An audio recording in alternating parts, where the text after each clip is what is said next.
After years of being told my career was pointless, Dad finally dropped the hammer. From now on, you're paying rent. So I packed my things and walked out. Days later, Mom texted, "Rent's due. Where are you?" I ignored it, and that's when they went nuclear. What's up, Reddit? My parents trashed my work for years, so I left. Then they tried to reel me back with threats, guilt, and rent bills. But when I didn't fold, they escalated in ways I never saw coming.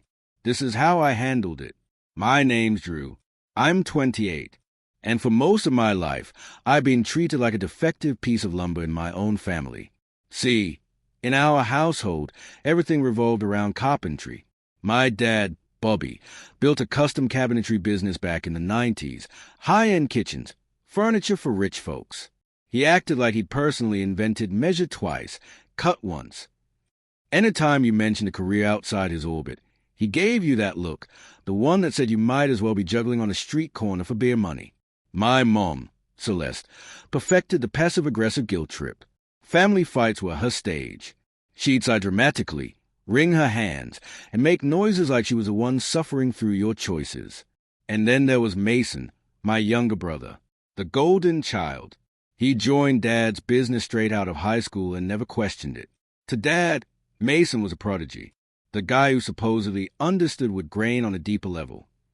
Me? I fell in love with metal when I was 17. Started out welding exhaust pipes in a friend's garage just to get gas money.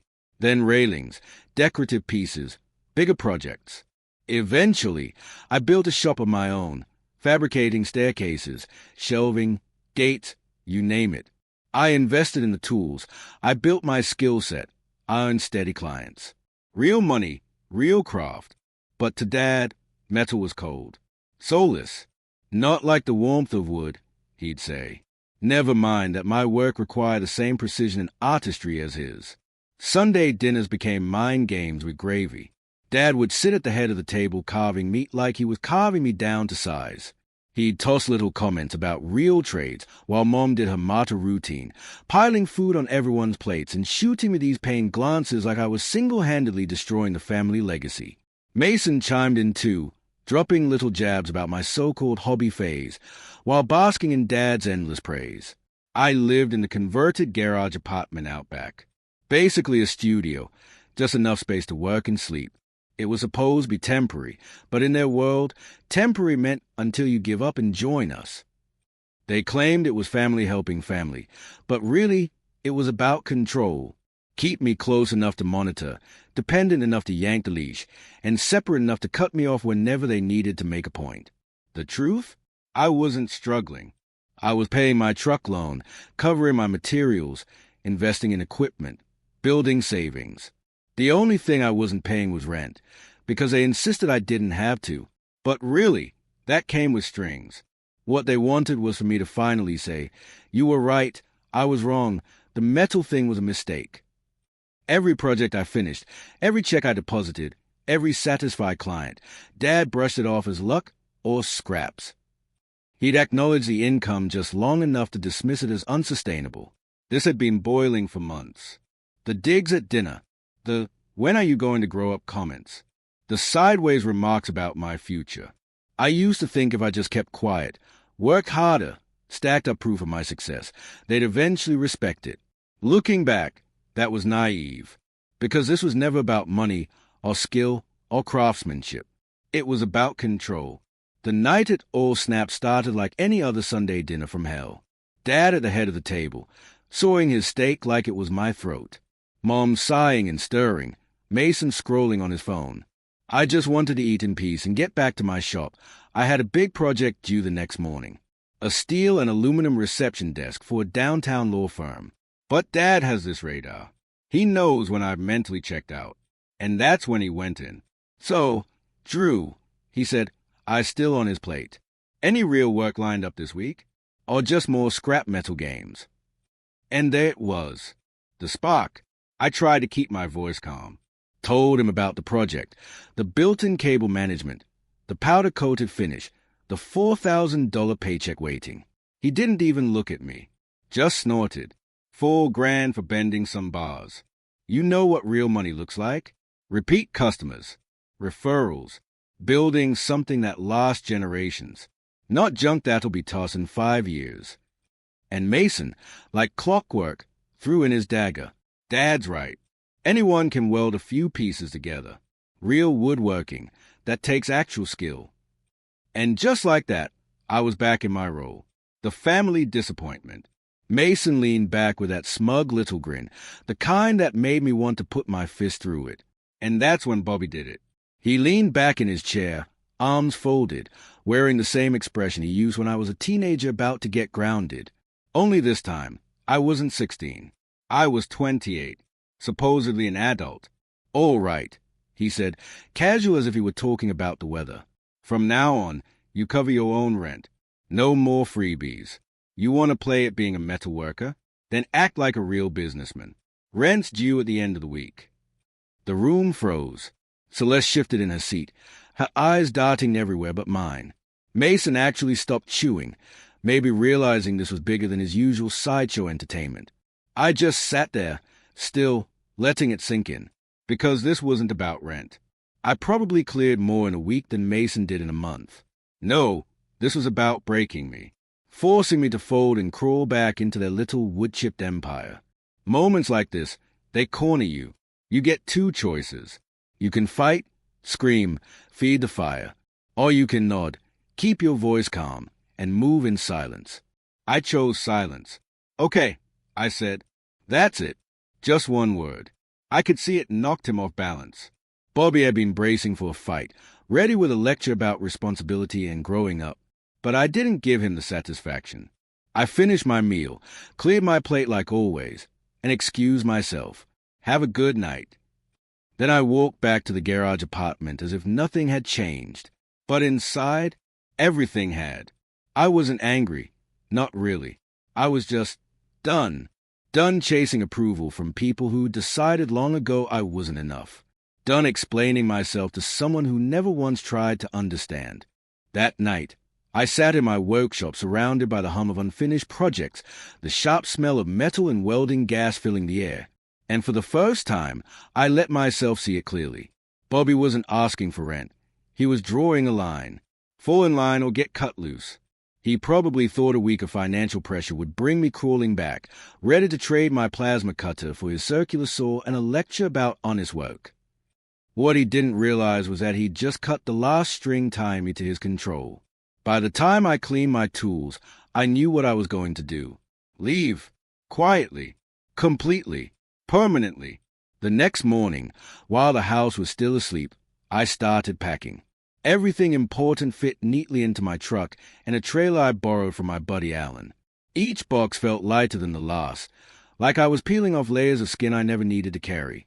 By the time Bobby's truck engine rumbled in the driveway for work, I was already gone. No note, no goodbye, no forwarding address. I locked that garage apartment behind me and drove off. And for the first time in years, I could finally breathe. I found a small industrial unit across town. 1,200 square feet, solid ventilation, plenty of power for my equipment. The landlord, Hector, didn't care about family drama, only that rent showed up on time. For the first week, I lost myself in setup and client work. My own space, my own rules. No more competing with Bobby's schedule, no more Mason's jabs about real craftsmanship.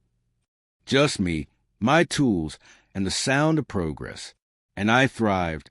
My productivity went through the roof. Like someone had turned down the static of constant criticism.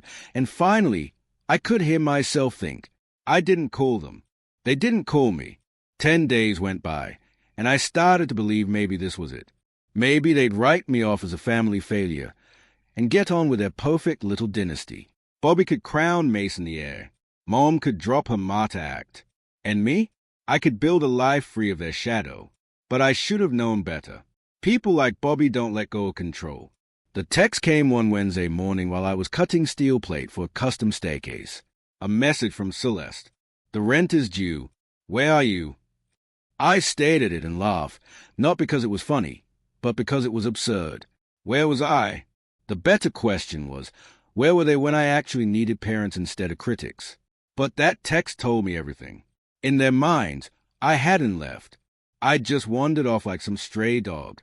They figured hunger or panic would drive me back home. I didn't answer, just set the phone down and went back to work. But the messages kept coming. Did you forget what day it is? Your father expects you to handle your responsibilities. And finally, we can't carry deadweight anymore. Time to step up. That one made me pause. Step up. The same phrase they'd weaponized against me since high school, when I didn't want to work weekends in Bobby's shop, when I picked welding over woodworking, when I said I wanted my own business. Step up. Stop being selfish. I let the messages sit unanswered. A day, then two. I figured maybe silence would do the talking for me. But Bobby and Celeste don't speak silence. They speak escalation. That Saturday, my phone rang. Mason. No greeting. No small talk. Just, where the hell are you? I kept my voice flat. I'm working. You're supposed to pay rent. Dad's pissed. And honestly, so am I. You can't just vanish and expect everyone else to cover your nonsense. I don't live there anymore, I told him. Calm. Direct. I moved out. I have my own shop now. And the line went quiet. Mason's little laugh cut through the silence, that smug, practiced chuckle that always landed like a slap. He sounded almost proud, like this whole thing was an entertaining show. I could hear his voice through the phone. You think you can just walk away? This family doesn't work that way. Drew. Tough for who? I asked, fight in the bile rising in my throat. You're living rent-free in the main house. You were handed the business. Dad sings your praises. Don't tell me you're struggling. He snapped back that I missed the point, that my projects were a vanity and that I was still part of the family whether I liked it or not. Then, the hammer. Dad says if you don't get your act together, don't bother coming back. I hung up before the insults could sharpen into something worse. My hands were shaking when I set the phone down, not from fear but pure, hot anger. The audacity of it all. Years of being measured against their standard. Years of being told I didn't cut it. And now they acted like I was the one making waves after I finally stepped away. Texts kept stacking up like ammunition. Celeste laying on the guilt, painting Mason as a sacrificial son working overtime while I ran away, Bobby lecturing about adult responsibilities, and then the kicker, if you're not paying rent, we'll have to cover it ourselves. Don't forget we invested in you. You owe us. Owe us. As if every lesson, every cut, every sideways compliment had been an investment with interest. That's when doubt crept in. Had they even known I left, or was this all a ploy to drag me back in? The answer came the night Bobby showed up at my shop. I was welding supports for a gate when the sound of heavy footsteps made the hair on my neck stand up. I looked out and saw him, shoulders squared, arms crossed, clutching that work-worn posture that used to make me small. I shut off the welder and stood in the doorway with a frame between us. I wasn't letting him inside. Drew, he said low, we need to talk. I already knew what he meant. Rent. Respect. The tantrum had to end. I told him calmly that I didn't live there anymore, that I'd moved out and set up my own place. Exactly what he'd claimed to want from me. He shook his head like I'd said something nonsensical and told me the apartment had been family support, not a free pass to run. You don't walk away from family obligations without consequences, he warned. Something inside me snapped then, a cable finally breaking. Maybe you shouldn't have treated support like a leash, I said. For a heartbeat his face went tight, and I thought he might strike. He stepped forward and barked about ungratefulness, about how this stunt of mine had to stop. We stood, mirrored in the doorway, decades of resentment compressing the air between us. He told me that I owed them, for meals, rides, every penny they spent setting me straight. I noticed Celeste across the street in a parked car, watching like a note-taker for future guilt. When I asked why he'd really come, his answer was blunt. If I thought I could walk away from obligations, I was dead wrong. That last line, one way or another, made it clear this was no friendly conversation. I thought back to the kid who learned to make himself smaller to avoid trouble, who learned that resistance only brought worse. But I wasn't 12 anymore. I told him, steady and quieter than I felt, that I wasn't paying rent for a place I didn't live in, and he had no right to show up at my business and threaten me. For a long, heavy moment he just watched me, then stepped back, voice cold as a slab of metal. All right. You'll regret this. You'll see you can't make it on your own. Bobby's words hung in the air like smoke. Without family support. And when you come crawling back, don't expect us to be waiting with open arms. He didn't slam the door or shout. He just turned, walked back to the car where Celeste sat watching, and drove off without looking back. Inside my shop, my hands trembled, not from fear, but from the slow burn of anger. Standing up to him hadn't felt like a victory. It felt like I just fired the first shot in a war I didn't want but could no longer avoid. And I was right to be worried, because what came next was worse than anything I'd imagined. 4 days, I waited for the other shoe to drop. The messages returned, but they'd changed tone. The blunt demands were gone. In their place came manipulation, guilt dressed up as concern. Celeste was running the operation now, probably because Bobby's hard push had blown up in his face. Your father is devastated. Please just pay the rent and come home where you belong. Don't abandon your family over pride. Drew, we raise you better than this. Think about your brother. This is putting so much stress on Mason. And when I ignored those, she escalated. 2 days later, an envelope slipped under my shop door. My stomach dropped the second I saw her careful handwriting. Inside was a letter, but the words were pure Bobby. Drew, this is your final warning.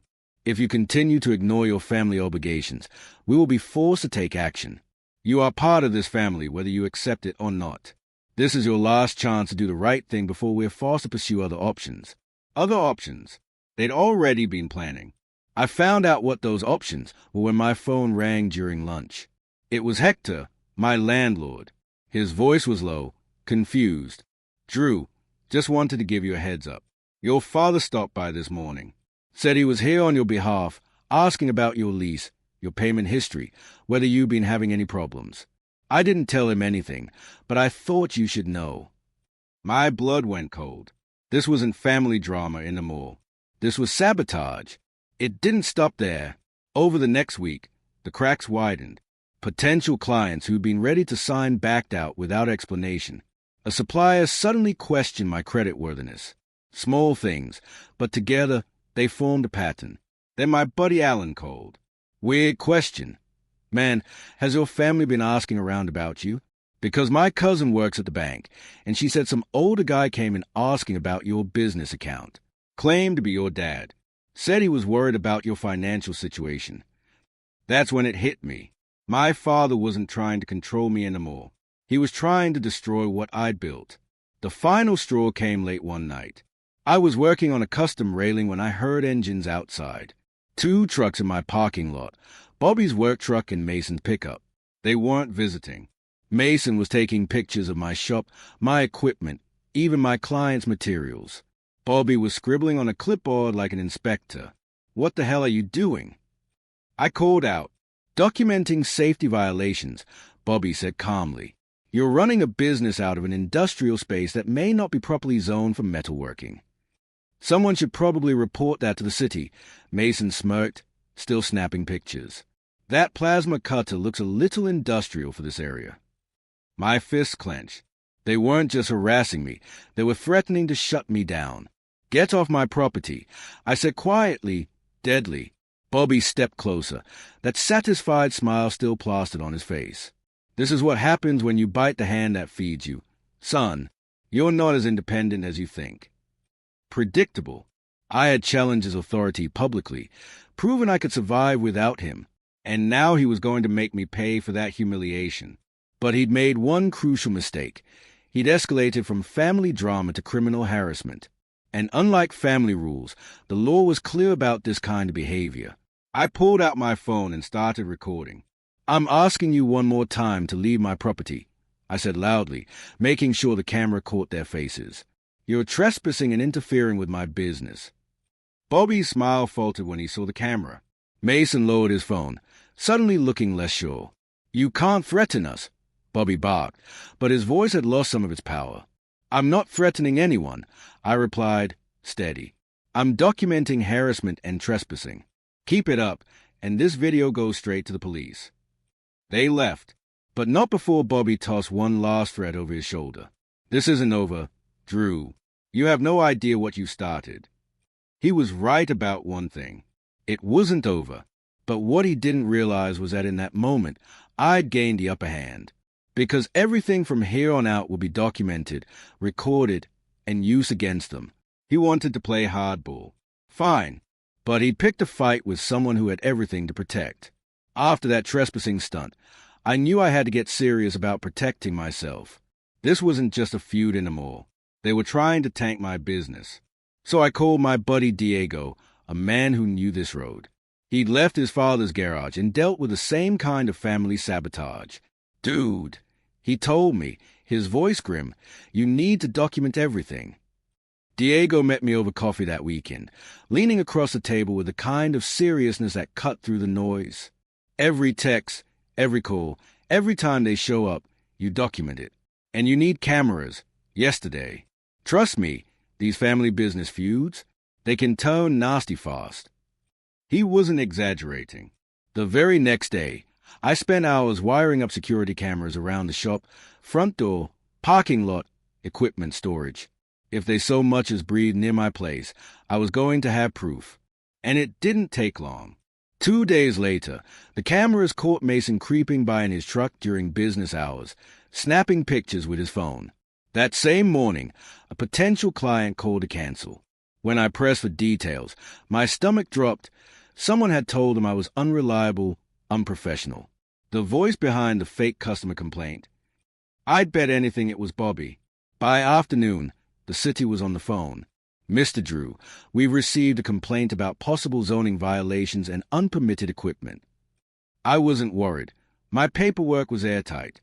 But that wasn't the point.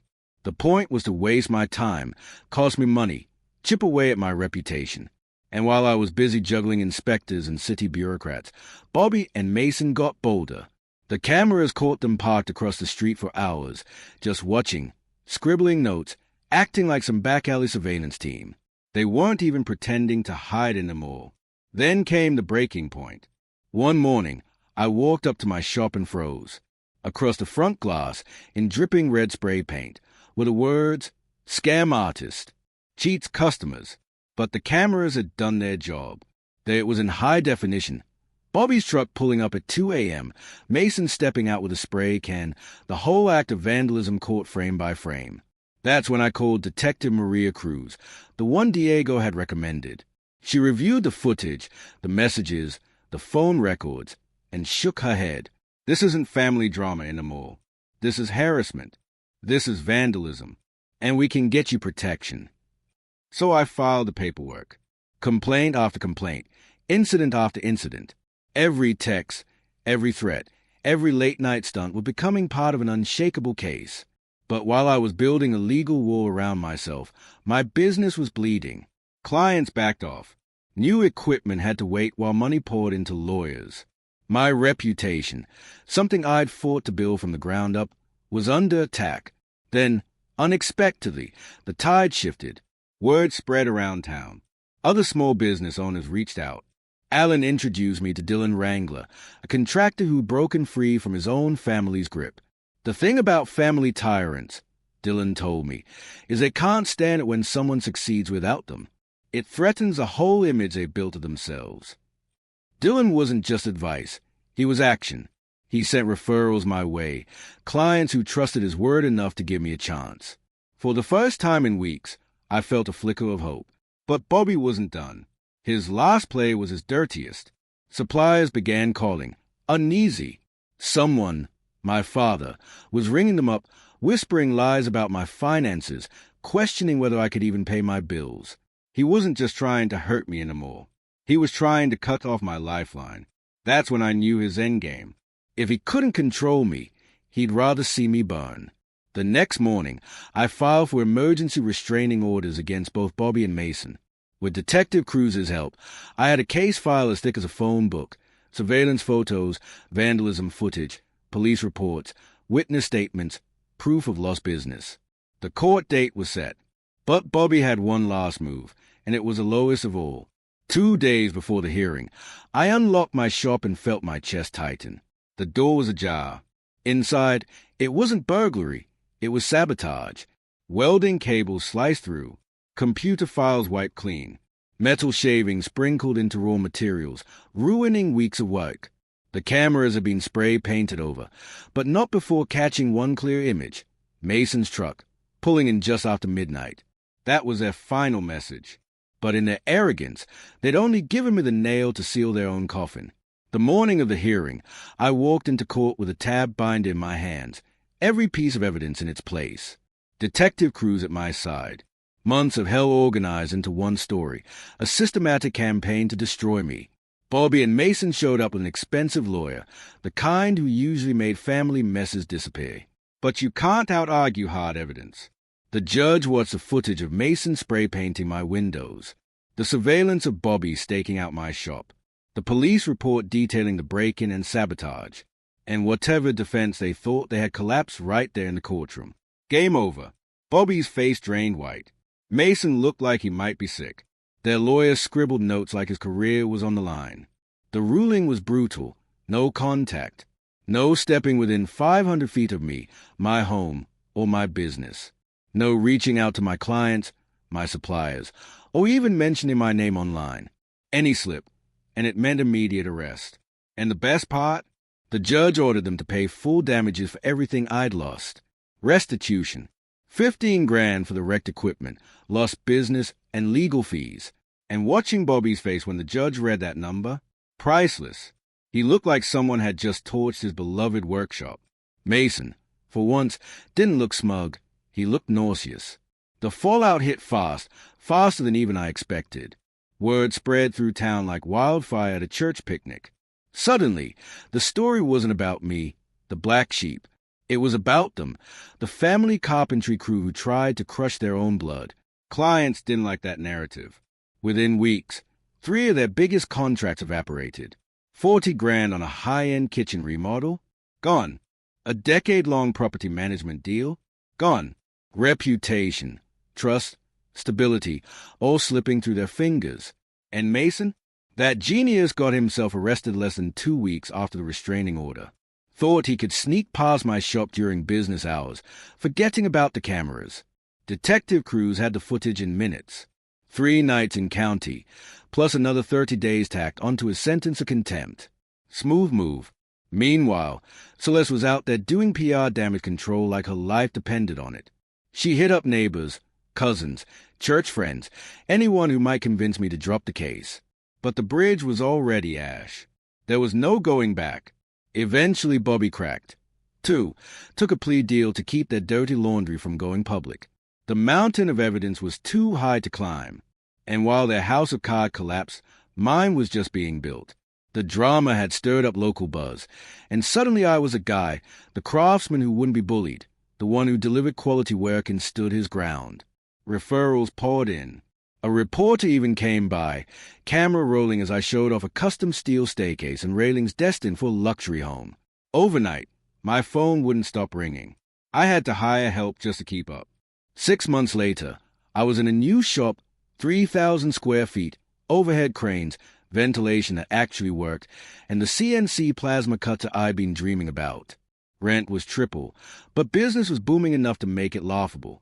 I brought on Brian, fresh out of trade school, a kid who reminded me of myself years ago. Finally, I could focus on the real craft instead of drowning in paperwork. Back at their side of town, though, it was a slow death spiral. Their once busy workshop was stripped down to just Bobby and Mason, grinding through projects that barely kept the lights on. The employees were gone. The contracts dried up. Celeste was begging Bobby to sell before it all went under. Stress carved 10 years into his face, and Mason looked like a man living off hangovers and panic. And me? I was finally free. Free and thriving. The irony was too sweet. After years of being told I'd never make it, I was out-earning and outbuilding the entire operation, with half the effort. But the real victory wasn't the money. It was knowing I'd proven every lie they told about me wrong. They swore I couldn't stand without them. Now, I'd built something bigger, better, stronger, without them touching a single nail. I never looked back. The restraining orders stayed in place, and as far as I was concerned, the day they tried to destroy my shop was the day they ceased to exist. That's the thing about revenge. It's not about screaming or burning down their world yourself. Sometimes the best revenge is just torching the bridge, walking away, and letting your own life shine brighter than theirs ever could. Life's good now, and if you stuck around for this ride, hit that hype button.